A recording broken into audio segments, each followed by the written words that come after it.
October 14th in the year 1942. The time is 11:42 in the morning. The land is occupied Poland. The air holds a sharp cold of 6 degrees Celsius. Above everything, the sky is a hard blue sheet without a single cloud.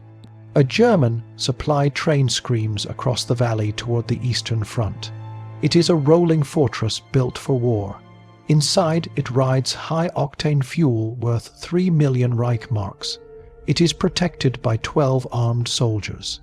Armor plates cover its sides. The engine roars like it believes nothing on earth can stop it. Hidden 400 meters away inside the tree line waits a boy named Asef. He is only 12 years old. He holds no rifle. He holds no explosives. He holds only a broken piece of glass. His breath is steady. His heartbeat is slow. He is not fighting with the weapons of soldiers.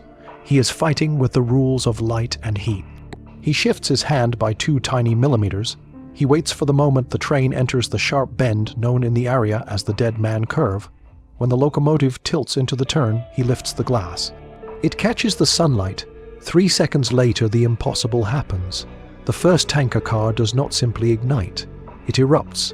It bursts apart in a fireball taller than a cathedral. Steel folds as if it were wet bark. Flames swallow the guards before they even touch their weapons. The train tears itself from the rails and dies in a storm of smoke and molten metal. For the next 2 years, the German High Command will hunt a phantom. They search for elite saboteurs. They question prisoners. They sift through ashes for bomb fragments. They look everywhere except toward the truth. They never imagine the attacker is a child. They never look up at the sun. This is the hidden life of the youngest and most unlikely saboteur of the Second World War. To understand how this boy reached such a moment, you must understand the world around him. By the end of 1942, Poland was no longer a nation. It was a cage. The Germans crushed the Polish army in 36 days during 1939. 3 years later, the occupation had settled into a silent weight that choked every village. In the cities, there were gunshots and sirens. In the countryside where Asef lived, the horror was quiet. It was the kind of quiet shaped by fear. Every person learned that a single wrong word could mean death. Asef was small for his age. Hunger had carved lines along his ribs. He lived in a wooden hut near the forest with his grandmother Awa. She carried grief like a stone in her chest. She carried the memory of everything she had lost. Why only her? Because the Germans had taken everyone else. In August of 1941, an SS truck entered the village. They did not search for fighters. They searched for labor. They dragged his father away toward a factory in Essen. They dragged his mother toward a camp no one dared to name out loud. Asef watched through a thin crack in the cellar floor. He saw his parents pulled into the sunlight. He never saw them again. Something inside him broke, or perhaps something inside him hardened. Many children would cry for days. Many would fall apart, but Asef did not cry. His mind turned numb to survive. This is what some call emotional blunting. The heart shuts down to protect the brain. The boy became a silent watcher. He studied the world around him as if gathering data. He sat on the roof of the hut each day. He watched German patrols. He watched the trucks on the road. He watched the trains most of all. The railway ran through the valley, nearly 500 meters from his home. It carried the lifeblood of the German war machine.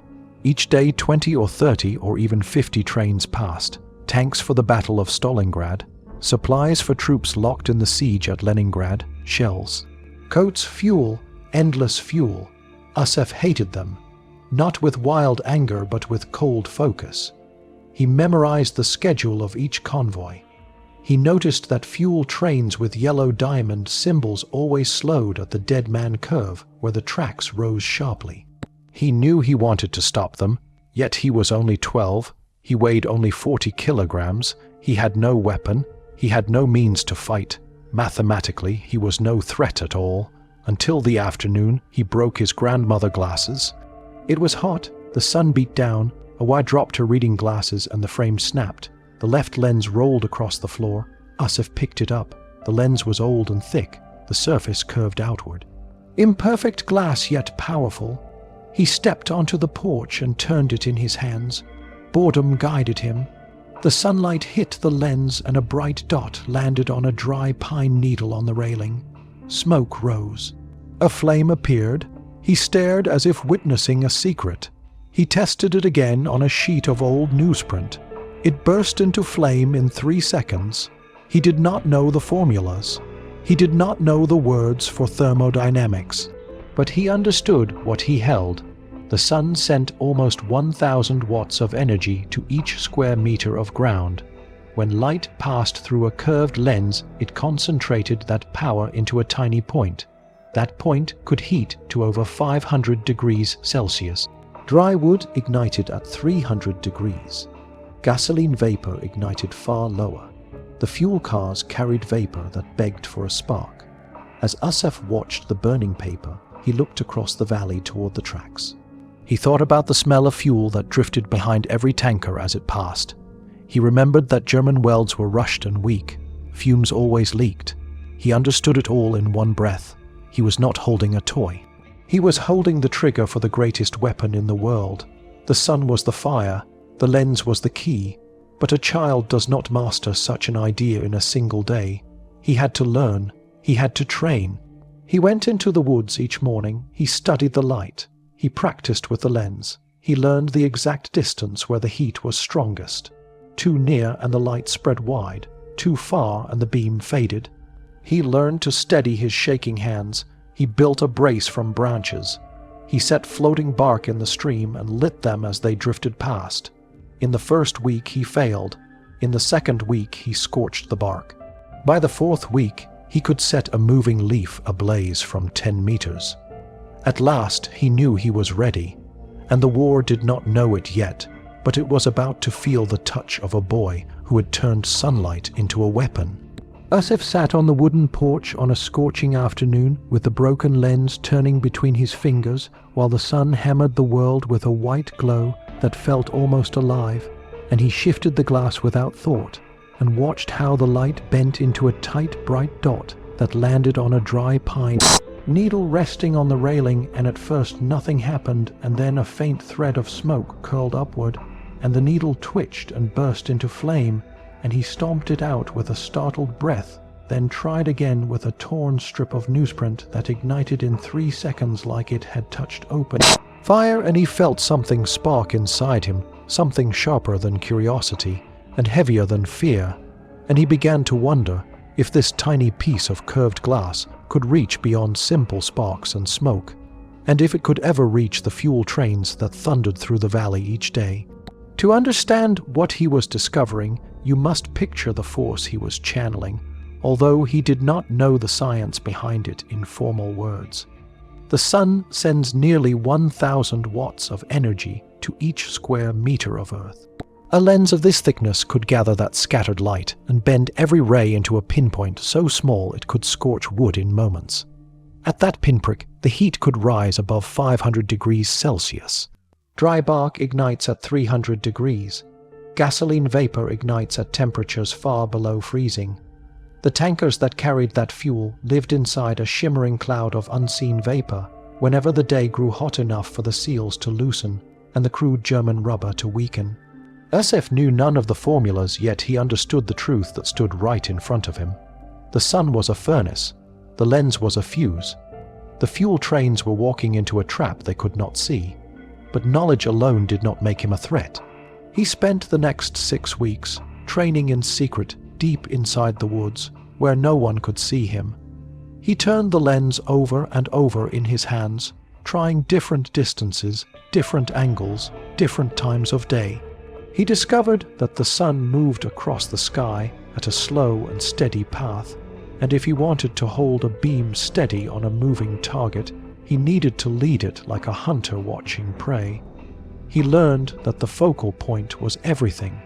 Holding the lens too close spread the heat. Holding it too far made the beam fade into useless brightness. There was a perfect distance where the energy snapped into alignment. He spent hours finding that distance each morning and each afternoon. He realized his hands were too unsteady for long shots, so he built a crude brace from fallen branches. He leaned the lens against it and practiced holding the beam steady until his elbows ached. To make training feel real, he tore scraps of bark from fallen trees and set them afloat in the creek, pretending they were fuel tankers. His goal was to burn a hole in the bark before it floated past a marked stone. In the first days, nothing worked. The bark drifted by untouched. The glass wobbled. His nerves shook. By the second week, scorch marks appeared. By the fourth week, flames curled across the drifting bark before it passed the stone. He could light leaves on fire 10 meters away while they moved with the water. Skill was slowly replacing fear. Yet fear waited for him each night because failure would not mean punishment for him alone. The Germans practiced collective retaliation. If a single act of sabotage happened anywhere near a village, the occupiers might kill 10 innocent people in return. The weight of that knowledge sat on his chest like a stone. Each time he looked at his grandmother, he felt a knot of guilt tighten around his heart. Still, he kept training because the sound of the trains filled him with a rage he did not know how to silence. Each night, he lay awake listening to wheels grind across the rails, carrying supplies that destroyed towns and starved families, and he felt the truth take shape inside him. He could not fight with guns. He could not fight with mines, but he could fight with sunlight. By the time autumn arrived, he felt ready.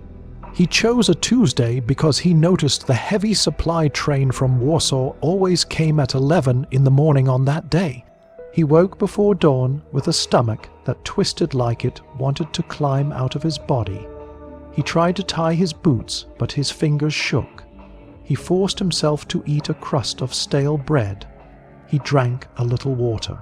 He watched his grandmother sleep and whispered a goodbye she would never hear in case he failed. He stepped into the cold morning air and felt frost crunch under his boots as he moved through the shadowed edges of the village, staying low in the drainage ditches and slipping between hedges because a single German patrol could mean death. The sky brightened behind him as he climbed toward the ridge.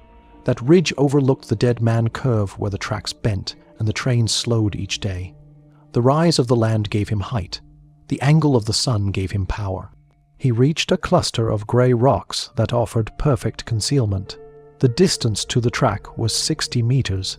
The elevation above it was 15 meters. The sun sat strong behind him.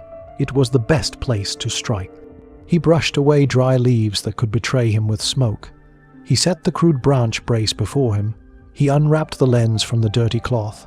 It looked worthless. It looked like junk, but it was the sharpest weapon he would ever hold. He lay flat against the cold stone and waited. Time dragged, his heartbeat slowed. The hillside held its breath with him. At 10:30, a passenger train rolled harmlessly by. He let it pass. He waited again. At 10:55, he felt a faint tremor in the ground. A low hum rose through the soil. Then he heard the long whistle echo across the valley. The supply train appeared a moment later. A black iron locomotive belching smoke. Behind it, flatbeds holding trucks, boxcars, and then 6 grey tanker cars marked with yellow diamonds. His target. They crawled into the curve and slowed. This was the moment all his training had pointed toward. He lowered the lens onto the brace. He angled it until the beam sharpened into a blinding white dot that glowed on the side of the third tanker. He steadied his breath. The world narrowed to a single point of light. He was ready to turn sunlight into fire. Asef lay against the cold stone with the lens balanced in his makeshift brace, while the air around him trembled with the low hum of the approaching supply train, and his pulse felt trapped somewhere in his throat, as if it might burst free at any second. He kept his body still. He kept his breath shallow. He kept his focus fixed on the long winding curve below him. The engine came into view first, a black beast spitting smoke as it dragged its burden up the grade, and every wheel shuddered against the rails with a grinding scream. Behind the locomotive rolled flatbeds carrying military trucks, then a sealed boxcar, and then the line of grey tanker cars marked with yellow warning diamonds that signaled the deadly cargo inside them. Those tankers held fuel meant for the front lines, and on this cold morning that fuel sloshed behind thin welded shells that had been thrown together in German factories with rushed hands and cheap materials. The train slowed to a crawl as it struggled through the curve, and Asef felt the chance settle in front of him, like a living thing waiting for him to act. He lowered the lens toward the side of the third tanker, and angled it until a tiny white point of light formed on the metal surface. It flickered at first as if the sun itself hesitated, but then sharpened into a needle of brightness. He slid it upward toward the relief valve. He had learned in his weeks of training that steel walls would not burn fast enough. The relief valve, however, held the fumes. The fumes were the real weapon if he could ignite them. 1 second passed, the dot swayed. 2 seconds passed, his muscles tightened. 3 seconds passed, the train crept forward inch by inch. Panic scratched the back of his mind, whispering that he had been foolish to believe the sun could topple a machine built for war. 4 seconds. Nothing changed, nothing moved. His throat tightened with dread. But then he saw it, a shimmer above the valve as if the air itself bent and danced. The vapor was heating. The fuel inside was waking up. 5 seconds. A soft whoosh rippled across the valve as if the tank inhaled and exhaled in the same breath. Then the world split open. A roar exploded upward from the tanker. Fire erupted into the air in a column that rose higher than the trees. The top of the tanker flew apart as if it were made of paper. The force of it blasted down the line, and flames spilled over the metal walkway along the cars. The shock wave slammed into the next tanker and the next. Before any guard could raise his rifle, the eruption swallowed them. Asif reacted before thought could catch him. The moment the blast bloomed, he shoved the lens into his pocket and rolled backward into the ditch behind the ridge with dust and gravel scraping across his face. A second blast followed, louder, hotter. The ground jumped like it had a heartbeat of its own. Flames poured across the tracks and down the wheels, melting grease and twisting steel. The train screeched in agony. Cars buckled and snapped from the rails. Fire sprayed across the valley like a storm falling sideways. He pressed himself into the mud and crawled like a wounded animal, dragging his thin body through the undergrowth until the ridge shielded him from sight. Shouts rang through the smoke-filled air. German voices cracked with fear. Someone screamed orders, but the fire drowned every word. Ammunition inside the wrecked boxcars began to cook off in sharp popping bursts. The forest trembled with shock waves. He crawled until the mud caked his elbows and knees, then stood and sprinted for the trees. His lungs burned, his legs burned. Stray heat nipped at his back like the breath of some furious creature. When he finally reached the safety of the forest, he did not stop running until his body forced him to collapse near the cottage. He pushed the door open with shaking hands and staggered inside. His grandmother still slept in her bed, unaware of the storm her grandson had unleashed. He rushed to the window. A towering column of black smoke rose into the morning sky like a signal to the heavens. It twisted and billowed and swallowed the horizon. He had done it. The unthinkable act had belonged to him alone. But the moment the triumph touched his mind, fear followed close behind because he realized too late that he had made a mistake. He believed the Germans would blame the explosion on faulty welds or mechanical failure. He believed they would never imagine a child with a lens. He was wrong. The German officers who surveyed the wreckage refused to accept an accident. They searched the ashes, they questioned every villager. And then a black staff car arrived with a man who did not bark orders or drag people from their homes. He was a different kind of danger. He was a hunter of secrets. His name was Obersturm Führer Klaus Reinhardt of the Gestapo Technical Branch. He was not interested in terror. He was interested in truth. He walked the wreckage with slow, careful steps. He knelt in the gravel. He studied the twisted metal. He touched fragments with his gloved fingers. He found no bomb fragments, no wires, no chemicals. He examined the ground near the curve. No footprints, no disturbance, no evidence that anyone had placed an explosive. This confused him, and he did not like confusion. He ordered soldiers to cut down the trees near the tracks to expose the ridgeline. He marked angles on a small notebook. He circled the curve on the map. Something about the blast told him it had come from above, not from beneath the tracks. He wrote a single word in his notes, anomaly. Meanwhile, Asaf watched from the roof of his home as trees fell and soldiers paced the tracks. A knot of fear tightened inside him as he realized the Germans were adjusting to their unseen enemy. If he returned to the ridge, he would be seen at once. His shelter was gone. Most boys would have stopped. Most would have hidden the lens forever. But the smoke that rose from that destroyed train had carved itself into Asef's spirit.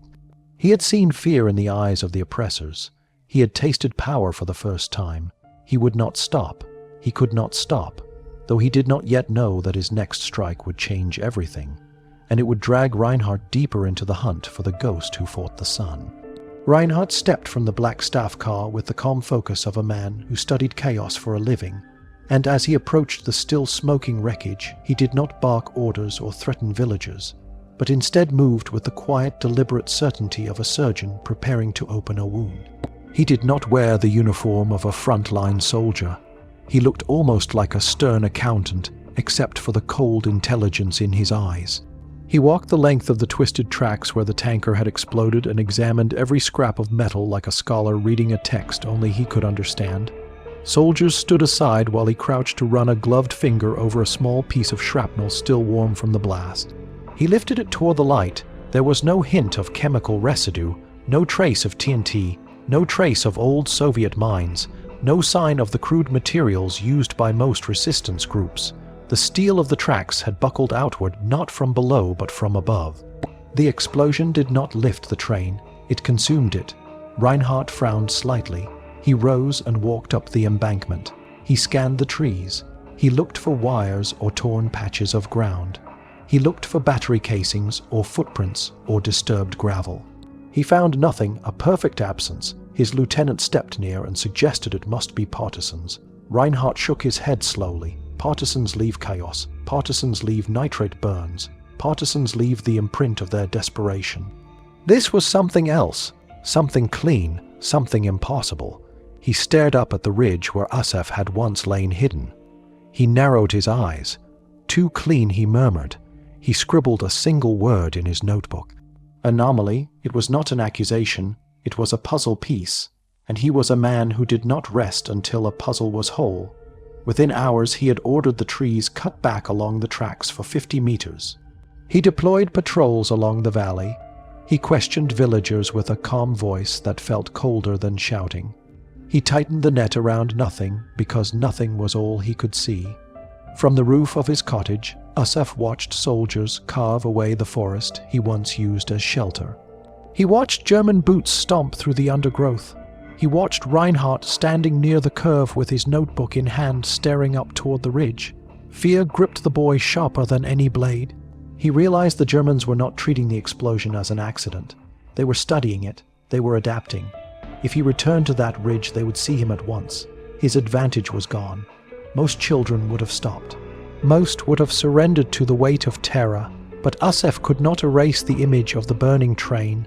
He could not forget the surge of power that filled him when the invincible machine fell apart because of his hand. He could not silence the rage that still burned behind his ribs, so he did not stop. He changed. Slowly winter crept across the land, and with it came thick clouds and heavy snowfall that smothered the sun. The lens became useless for months, but Asef did not waste the season. He studied. He walked through the ruins of the old schoolhouse and found a battered physics textbook, half frozen under broken beams. He could not read every German term, but the diagrams were clear enough. He traced his finger over sketches of light paths and angles and focal lengths. He learned that precision was everything. He needed more distance. He needed a steadier brace. He needed to become a marksman of light. He wandered through the forest until he found a fallen hollow log. He carved a channel into it with a rusted knife until it held the lens perfectly. When he tested it by setting it on a rock and aiming at a dead leaf, he discovered that the smallest tremor of his pulse no longer disturbed the beam. Winter passed into spring, snow melted, rivers swelled. The sky brightened once more, and sunlight returned in full force. Asef moved through the forest like a shadow, searching for a new target that would hurt the enemy more than a single train. He chose the Nauru Bridge, a steel truss structure that trains crawled across each day, because even the weight of the tracks trembling could weaken its supports. Guard towers stood at both ends. Searchlights watched the riverbanks. But the Germans never imagined a threat from the limestone cliffs that rose 300 meters away. At that distance, the lens would struggle. The air itself would scatter the light with dust and tiny droplets. But Asef had done the calculations etched into his memory from nights spent studying the textbook. He knew that at 2 in the afternoon on a clear day, the sun would hang at the perfect angle. The idea seemed insane. The distance seemed impossible, but the boy who had burned a train would not let fear choose for him. The date he selected was the 12th of May in the year 1943. The day arrived bright and merciless. The cliffs shone white in the sunlight. Asef carried the lens wrapped in a sock and climbed the limestone wall inch by inch for 2 hours until he wedged himself into a narrow crease high above the bridge. Below him, the river churned in a restless boil. The steel bridge looked small from this height, almost harmless, almost fragile. He settled into position with the lens held inside the carved log mount. He stared at the tracks until the faint vibration rose through the stone. A heavy transport approached carrying flatbeds loaded with tiger tanks and tankers, filled with the fuel that kept those steel beasts alive. This would be a strike unlike the first. This would be devastation beyond anything the Germans imagined possible. And as the train crawled across the bridge with the sun bright behind him, the boy took aim once more with the weapon no one believed could exist. Asef clung to the limestone cliff with fingers that burned from the climb as the daylight pressed against his back like a heated hand from the sky itself, and the river far below churned in a deep, restless roar that echoed between the stone walls. It had taken him 2 hours to haul himself up the jagged rock face with the lens wrapped inside an old sock tied to his belt so it would not fall and shatter. Every muscle trembled with exhaustion, yet he felt an electric purpose running through his veins. He wedged himself into a narrow crack in the cliff that formed a natural seat, and he tested the carved log brace by setting it on his knees. From this height, the steel truss bridge looked almost small, like a toy laid across the dark water. Yet he knew it carried enough weight and fuel to decide the fate of battles hundreds of kilometers away. At 2:14 in the afternoon, the sun burned with a clean intensity that made the cliff glow white. This was the angle he had calculated. This was the moment he had been waiting for. He listened. At first he heard nothing but the rush of wind across stone. Then a faint tremor rose through the air. It felt like a heartbeat trapped inside the earth. Soon the vibration grew stronger until the distant screech of wheels reached his ears. The heavy transport rolled into view with flatbeds holding tiger tanks that glinted under the sun like armored monsters. Between them sat the gray fuel tankers, 5 in total. These were his true targets. The train slowed as it began to cross the bridge, because the supports could not handle high speed, and the weight of the tanks forced the entire structure to groan under the load. The guards in the watchtowers smoked cigarettes and stared at the river below, unaware of the thin shadow pressed into the cliff 300 meters away. Asef lowered the lens into the carved groove of the log mount with slow care. The air shimmered, dust drifted, even the smallest breath of wind could ruin the shot. He angled the lens until a faint circle of brightness began to form on the metal surface of the second tanker. At this distance, the light did not appear as a sharp dot, but as a soft glowing coin that wavered with the heat rising from the valley floor. He steadied his breathing and locked the mount between his knees so no tremor would shake it. 10 seconds passed. Nothing happened. 20 seconds. The train crept forward with a long groan. 30 seconds. Sweat stung his eyes. The beam shimmered but held. He whispered a plea not to the sky but to the metal itself.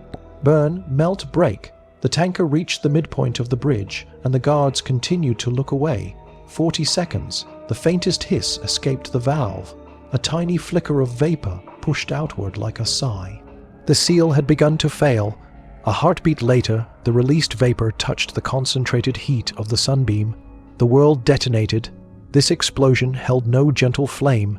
It was a violent burst trapped inside steel. It struck the truss walls. The metal columns forced the shock wave inward, amplifying it until the entire bridge screamed like tearing earth. Fire surged inside the cage of steel beams, and the blast snapped through the rivets that held the structure together. A deafening thunder rolled across the valley as the center span of the bridge collapsed beneath the burning cars. The tanks on the flatbeds toppled sideways and plunged into the river with explosive plumes of steam. Flames curled upward in long white tongues as the fuel spread across the water. A black wall of smoke rose into the sky, blotting out the sun itself. Asef did not wait to watch the destruction unfold. He tore the lens from the mount and shoved it into his shirt, then scrambled down the cliff without care for the cuts that ripped across his palms. His fingers slipped on the limestone, but adrenaline forced him onward. He slid down on loose gravel that tore open his knees.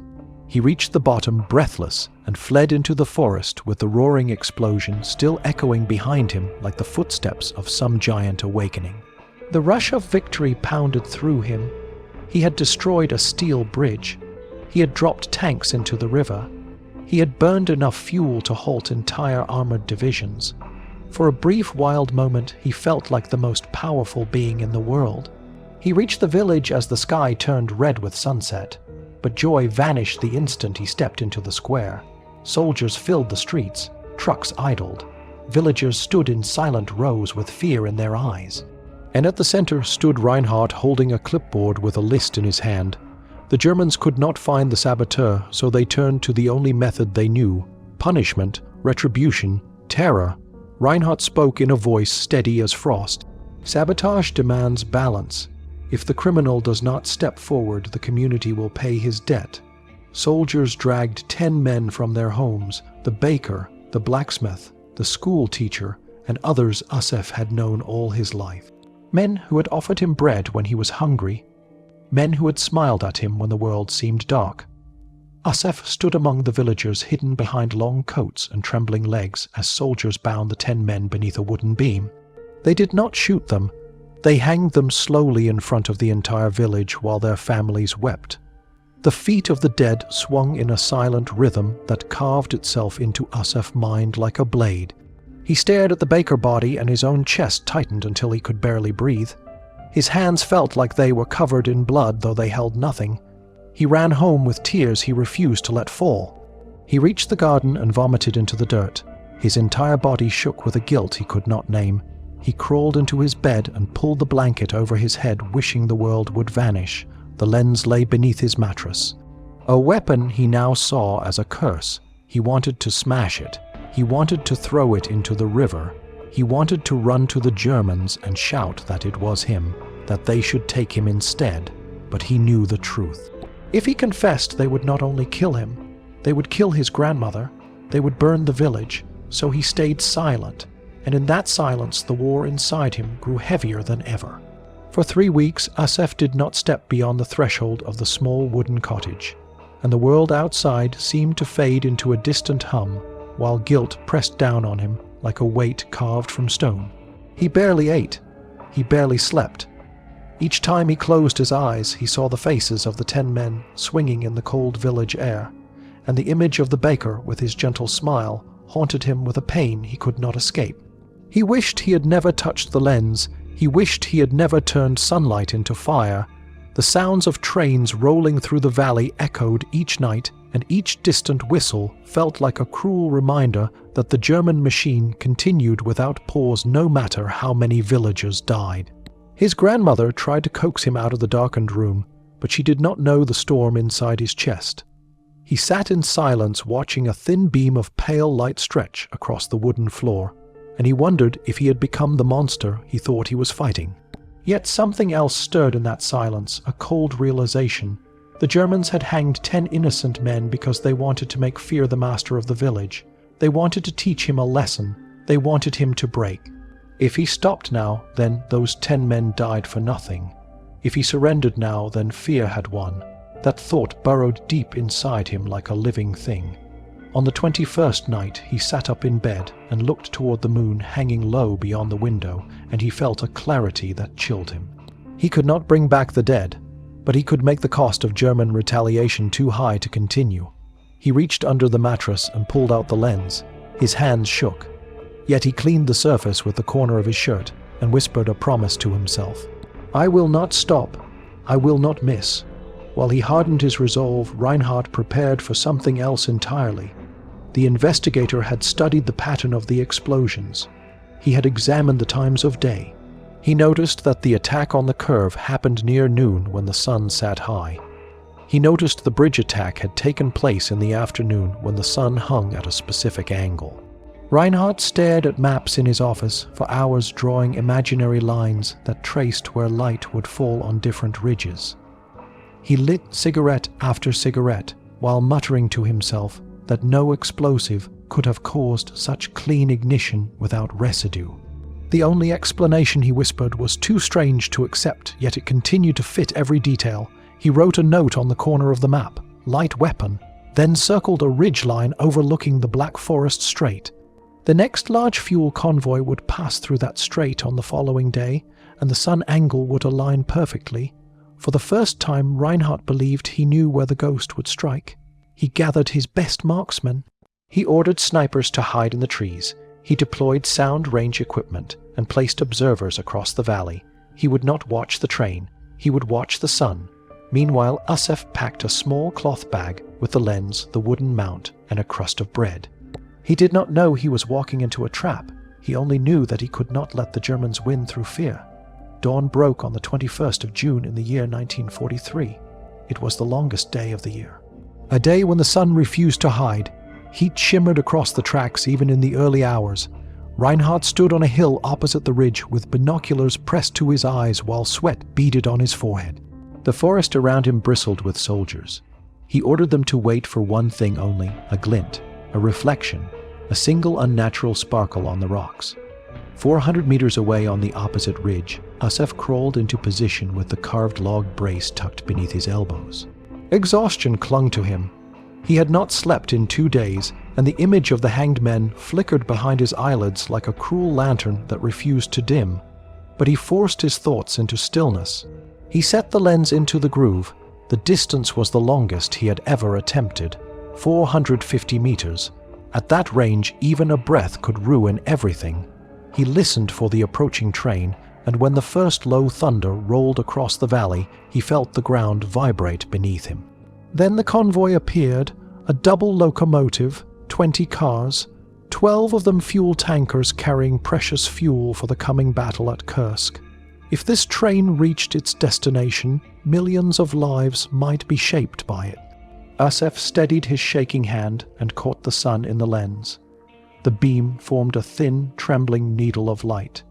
He guided it carefully across the moving surface of the third tanker until it settled on the valve. He whispered a single word, "Burn." Reinhardt saw it. A tiny flash of light glinting off the ridge. A spark that did not belong. "Contact," he shouted. "Sector 4. Fire." Muller, the best sniper among the soldiers, reacted instantly. His rifle cracked, and the bullet slammed into the stone 6 inches from Asef's face. Sharp fragments sprayed upward and cut across his skin. The beam slipped. The lens nearly fell from his hand. Muller shouted that he could see the target. A child! Reinhardt roared for them to kill him. Bullets tore through the ground where Asef had been only a moment earlier. He rolled behind a rock and scrambled to his feet with terror clawing through him. But in those 3 short seconds before the first bullet struck, the beam had already done its work. Physics had already awakened. Vapor had already heated beyond safety. Just as Muller chambered his second round, the tanker erupted. The explosion slammed across the valley with a force that threw Reinhardt onto his back. The locomotive derailed instantly. Cars jackknifed into one another. Flames burst through the strait like the breath of a dragon, and trees fell in waves under the shock.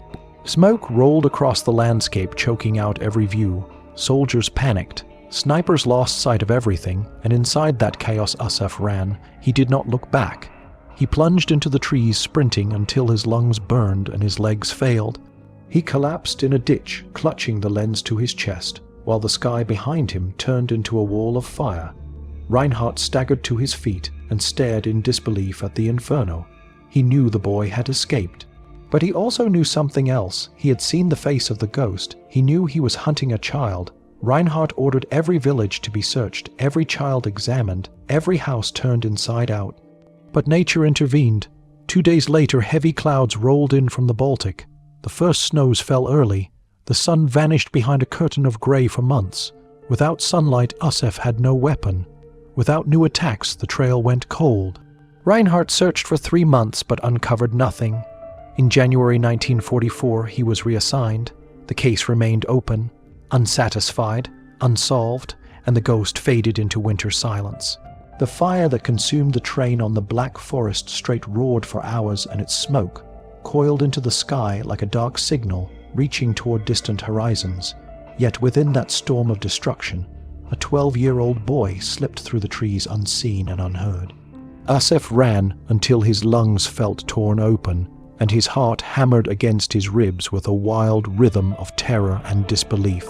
He dove into a ditch and pressed the lens against his chest like a living heartbeat, while the valley behind him burned in a furious wall of fire that swallowed steel and earth alike. He did not know how long he lay there. Minutes or hours, the world had narrowed to the thundering echo of the explosion and the taste of smoke on his tongue. When he finally lifted his head, the forest had gone still. Smoke blanketed the sky in thick curtains, and that darkness shielded him from the soldiers who searched the ridges in scattered panic. He rose slowly and moved deeper into the woods until distance swallowed the sounds of shouting men and falling trees. The sun was gone behind ash and clouds. The beam of light that had brought him power had now hidden him from his hunters. On the opposite hill, Reinhardt pulled himself to his feet, with a stunned cold fury shaking through him. His uniform was covered in dirt. His ears rang from the blast that had thrown him to the ground. He stared at the burning wreck that stretched across the valley for half a kilometer, and he knew in that instant that the impossible had happened again.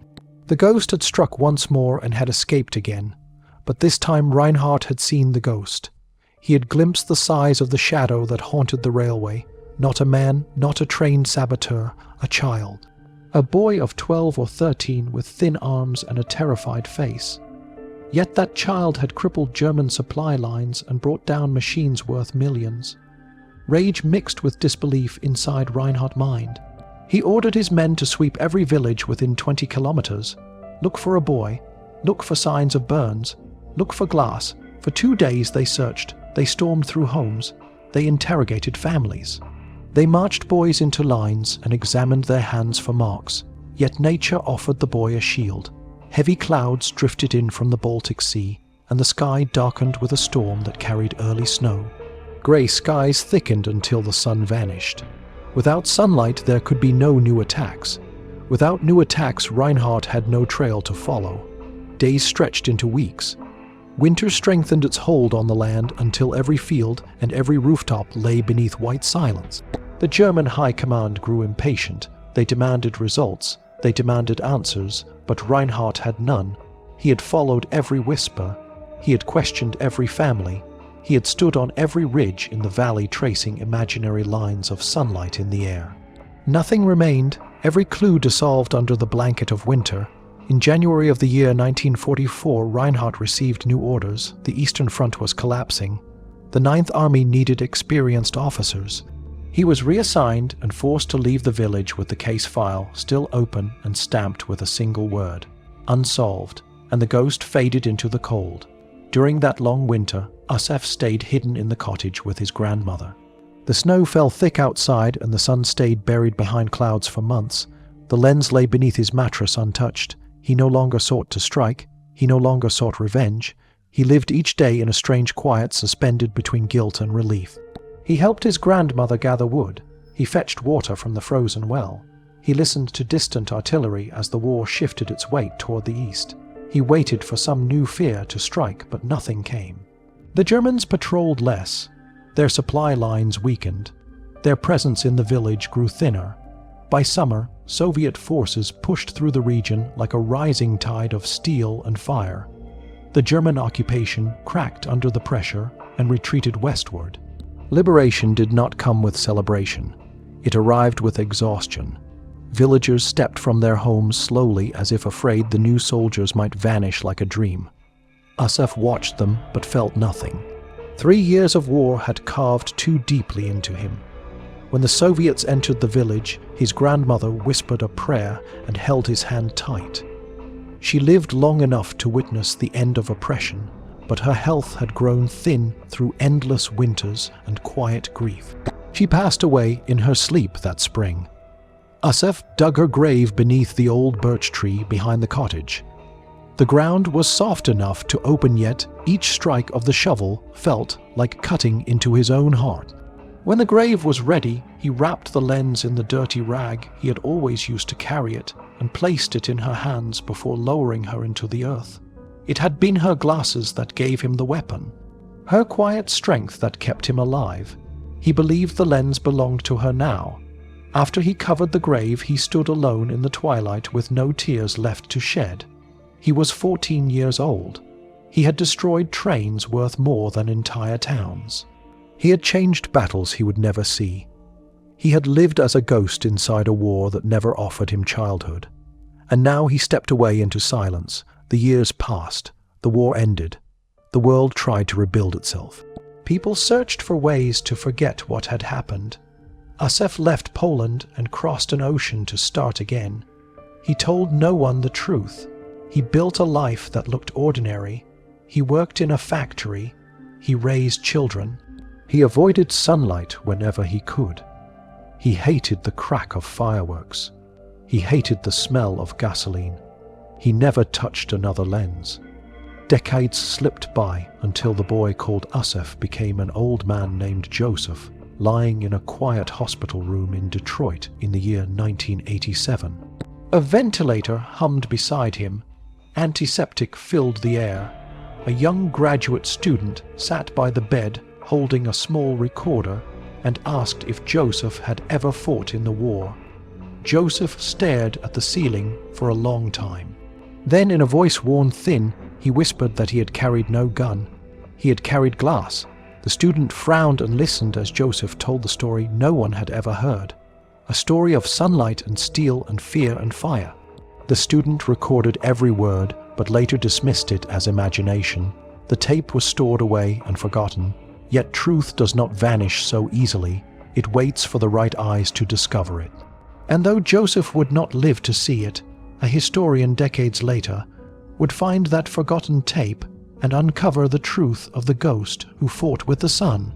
Joseph died 2 weeks after speaking his truth into that small recorder in the hospital room, and the student who had interviewed him boxed the tape with a note that claimed the old man had confused memory with fantasy. The tape was filed away inside a university archive where dust gathered for decades while wars changed names and borders and technology replaced the world Joseph had known. But history has a way of refusing to stay buried. In the year 2018, a military historian named Dr. Helena Zimmermann researched logistics failures experienced by the German Ninth Army during the Second World War. She sat in a quiet library surrounded by faded maps and brittle papers when she opened a case file marked Gestapo Technical Branch. It carried Reinhardt handwriting. Inside the folder lay detailed observations that chilled her. Attacks occur only on clear days, no explosive residue found. Evidence suggests ignition by concentrated thermal energy. Suspect may be a child. Dr. Zimmermann froze. She had once heard an old interview tape mentioned by a colleague during a lecture. Something about a retired machinist in Detroit who had spoken of using sunlight to destroy trains. With curiosity rising, she found the tape in the archive and played it through. Joseph's thin voice cracked through the speakers. "I had no gun. I had glass. The sun did the rest." She listened to every detail he shared about the trains and the curve and the bridge collapse and the final ambush on the Black Forest Strait. She cross-referenced each date with German records. October 14, 1942, a fuel train destroyed, weather report, clear skies, May 12th, bridge collapse confirmed, weather report, clear skies, June 21st, massive derailment on the strait. Weather report, clear skies, every claim matched perfectly. She realized she was holding the truth about a boy the world had forgotten. A boy who had waged war with light instead of bullets. She wrote a paper that revealed the existence of the youngest known saboteur of the Second World War, and she presented Reinhardt notes beside Joseph words. Academics debated, journalists questioned, yet evidence continued to grow. Locals near the old railway line in Poland spoke of scorched stones found high on ridges, rocks blackened not by fire but by heat intense enough to melt the surface. Scientists analyzed samples and discovered vitrification patterns that matched sudden bursts of concentrated energy. Dr. Zimmerman traced Joseph's birthplace. She visited the village where he once lived. She walked to the ridge overlooking the Dead Man Curve. The wind whispered through the trees, and the land seemed to hold memories in its silence. She imagined a thin boy lying on the rocks with a lens in his hands, and the weight of a country crushed into his small shoulders. She imagined the terror he carried and the strength he found. She followed the old path to the birch tree behind the cottage where his grandmother had been buried. The cottage no longer stood, but the tree remained with its white bark peeling like old paper. Beneath its branches, Joseph had placed the lens wrapped in cloth and lowered it into the earth with his grandmother.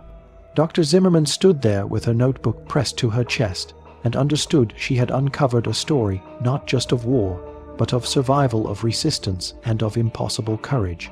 She published her findings. Newspapers around the world shared the tale of the boy who turned sunlight into destruction. Some readers doubted, others believed. Yet the evidence was strong enough that museums began to archive her work. The story reached the descendants of people who had lived in the village during the occupation. Some remembered whispers about a silent child who never cried. Others remembered the day the baker and the schoolteacher were taken. As truth spread, the world began to recognize Joseph not as a forgotten machinist, but as a ghost of war whose actions had shaped history in ways no one understood at the time. His grave in Detroit remained simple. A slab of stone, a name, no mention of the fire he wielded or the machines he destroyed. But if you travel to Poland today and walk the path toward the ridge that overlooks the old line, you can find scorch marks on ancient stone. Marks too deep for sunlight alone. Marks that speak of a weapon no army ever recorded. Walk farther and you may reach the limestone cliffs above the river where the bridge once stood. Locals say the rocks there hold strange melted patches, as if something had burned with a heat greater than flame. These small scars remain as the final witnesses to a boy who fought not with bitterness but with necessity. A boy who did not ask to become a weapon, yet became one through loss and grief and the relentless grind of occupation. History often celebrates the loudest battles and the generals who commanded them, but real history sometimes hides inside the quiet acts of those who had nothing except will. Usif proved that power sometimes belongs to those who are never seen, those who move unseen, those who refuse to surrender even when the world offers them no chance. His life after the war was simple by design. He sought no attention, he sought no reward, he wanted only silence. Yet silence could not erase what he had done. It could not erase the truth he carried alone for 40 years. Dr. Zimmerman paper finally placed his name into the world he once protected in secret. The story of the sun gun spread through classrooms and documentaries and history circles. Not as myth, not as legend, but as a truth carved from scorched steel and broken tracks. Today, if you stand on that ridge at sunset, you might see the light fall in the same way it once did when a boy held a broken lens and changed the course of war. And if the wind moves through the trees just right, you may feel the presence of a quiet courage that once burned brighter than fire. For the world may forget many things, but the light he captured still shines. If you want more forgotten war stories told with truth, grit, and no filters, subscribe now. Your support keeps these missions alive.